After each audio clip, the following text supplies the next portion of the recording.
هل تناولت لحم الخنزير قبل كده؟ طب فكرت في يوم ايه اللي ممكن يحصل لجسمك لو انت اكلت لحم الخنزير بالغلط؟ صلي على الحبيب عليه افضل الصلاة والسلام. تعال نعرف ايه اللي ممكن يحصل لجسمك.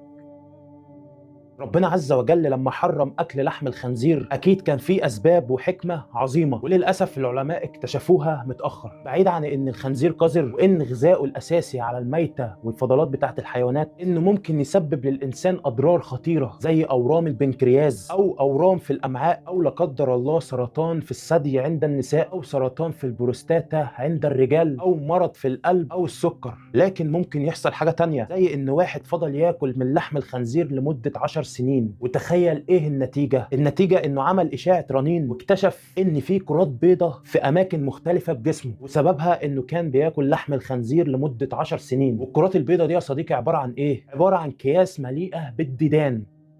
فده كان